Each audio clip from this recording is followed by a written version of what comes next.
The Storm over Willow Creek. In the quiet town of Willow Creek, nestled in the heart of suburban America, the county sheriff's office stood as a beacon of order, so it seemed. On a gray morning in October, under a sky heavy with clouds, an elderly black woman named Evelyn Harris stepped off the number 7 bus. Her faded blue cardigan, a gift from her son years ago, clung to her slight frame as she clutched a small purse. She wasn't there to cause trouble, just to see her son, Sheriff Daniel Harris, a man who'd risen from a mischievous boy to the county's top lawman. What happened next would unravel a web of corruption, ignite a firestorm of justice, and leave the town forever changed. Evelyn approached the sheriff's office, a squat, white building with cold glass doors. Inside, the air was sterile, scented with stale coffee and paperwork. Her worn shoes clicked softly on the tile floor as she made her way to the front desk. Behind it sat Deputy Carl Ramsey, a man with tired eyes and a crooked name tag. Evelyn smiled politely. "I'd like to see Sheriff Harris, my son. May I wait here?" Ramsey barely looked up, his gaze slicing through her like she was an inconvenience. "Got an appointment?" His voice was sharp, edged with irritation. Evelyn shook her head, still smiling. "I just want to see my son if it's no trouble." Ramsey's eyes narrowed, sizing her up. Gray hair, simple clothes, no badge of importance. To him, she was nobody. "Do you have an appointment?" He repeated, louder, as if she hadn't heard. "I'm Daniel Harris's mother," Evelyn said, her voice steady but soft. Ramsey froze, then smirked, his lips curling with disbelief. "Sheriff's mother? Prove it. Anyone can walk in here claiming that." Evelyn reached for her purse to pull out her ID, but Ramsey cut her off. "No one gets back there without a reason. And don't lie, you don't belong here."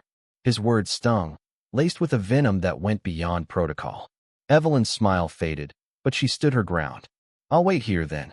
I won't bother anyone." Ramsey's face twisted. He grabbed an empty water bottle from the desk, snapped off the cap, and, without warning, poured the icy contents over Evelyn's head. The water soaked her cardigan, dripped down her face, and puddled on the floor. The lobby fell silent. Officers froze mid-step. A clerk's fingers hovered over her keyboard. Evelyn stood there, drenched and humiliated, her eyes wide with shock, but her lips sealed. Ramsey sneered, "Get out, lady. We don't cater to your kind here." The glass doors at the entrance swung open. Sheriff Daniel Harris strode in, his boots clicking with purpose. His eyes, usually warm, turned to steel as they landed on his mother, her soaked clothes, her trembling shoulders. The room seemed to hold its breath. Without a word, Daniel draped his coat over Evelyn's shoulders, a gesture that spoke louder than any shout. Turning to Ramsey, his voice was low but lethal. "Deputy Carl Ramsey, you're suspended." Effective immediately, Ramsey stammered, but Daniel raised a hand, silencing him. "This isn't just about my mother. It's about a system that lets this happen, and I'm tearing it down." Daniel didn't just suspend Ramsey, he launched a crusade. He formed an independent investigation team, outsiders with no ties to Willow Creek, granted access to every file, camera, and corner of the sheriff's office. The air in the department grew thick with suspicion. Officers who once greeted Daniel with nods now avoided his gaze. Whispers spread in break rooms. "He's using his mom's incident to purge the force. He's too soft for this job." One figure loomed larger than the rest: Lieutenant Nathan Ramsey, Carl's older brother and a power broker in the department. Nathan had long operated in the shadows, pulling strings to protect his allies and silence dissent.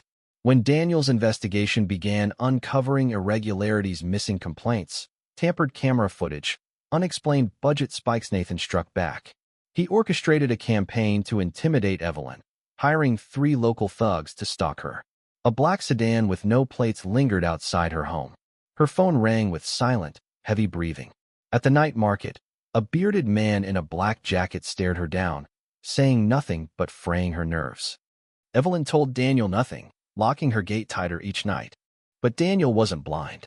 He pulled security footage and spotted the sedan, linked to a similar incident blocks away. This wasn't random, it was a calculated attack on his family.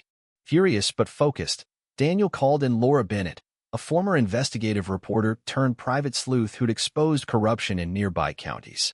Laura had faced death threats and lost her job for her work, but her resolve was unbreakable. "Someone's playing dirty," she told Daniel. "And they're targeting your mom because she's your weakness." Laura dove into the department's digital underbelly, uncovering a hidden file labeled Shadow Network. It contained emails between Nathan Ramsey and a shady tech firm, detailing orders to disable cameras and erase complaints. The deeper she dug, the more dangerous it became. One night, as Laura left a diner with a USB drive of evidence, 3 masked men ambushed her in an alley. They beat her unconscious, scattering her papers and smashing her phone. When Daniel found her, bloodied but alive, he knew this was a warning. But he also knew Laura had sent him copies of the evidence beforehand. The department was fracturing. Captain Sarah Mitchell, Daniel's closest ally for over a decade, faced mounting pressure from above. Senior officers, loyal to Nathan, cornered her in private meetings, offering promotions or threatening her family's safety if she didn't turn on Daniel. Sarah's loyalty wavered. She saw the toll the fight was taking on Daniel's sleepless nights, canceled meetings, smear campaigns calling him a power-hungry tyrant. One evening, she met Daniel in his office, her voice trembling. "I can't keep up, Dan. They're coming for me, too." Daniel looked at her, his eyes heavy but kind. "I need you, Sarah. Not for me, but for what's right." She nodded, but the next day, she agreed to testify against him at a county hearing. The betrayal cut Daniel deeper than any threat, yet he didn't falter. He gathered Laura's evidence, now backed by a civilian team of lawyers and data experts, and prepared for the fight of his life. The hearing was a spectacle. The Willow Creek courthouse buzzed with reporters, residents, and officers. Nathan Ramsey sat smugly, flanked by high-priced lawyers. Daniel took the stand, his voice steady as he played Laura's recording senior officers plotting to bury complaints, Nathan ordering camera blackouts. Gasps rippled through the room. Budget reports showed millions siphoned to fake contracts, signed by Nathan's allies. Nathan fought back, dismissing the evidence as fabricated and accusing Daniel of a personal vendetta. But then Sarah Mitchell stood. Her hands shook, but her voice was clear. "I was wrong," she said. "I saw the cover-ups, the threats. I stayed silent too long." She laid out Nathan's schemes, her testimony a dagger to his defense. Other officers, inspired by her courage, came forward, their voices forming a chorus of truth. The room erupted. Nathan's lawyers scrambled, but the evidence was ironclad. By the hearing's end, Nathan and his allies faced criminal charges. Daniel was cleared, his reputation restored. The crowd outside cheered, but Daniel's face remained somber. This wasn't just a win, it was a mandate to rebuild. Willow Creek Sheriff's Office transformed.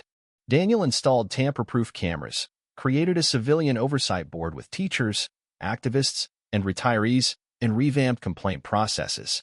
Officers underwent mandatory training on ethics and bias, led by experts from across the state. The community responded. Churches hosted police meet and greets. Schools invited officers to talk about fairness. Trust, once shattered, began to mend.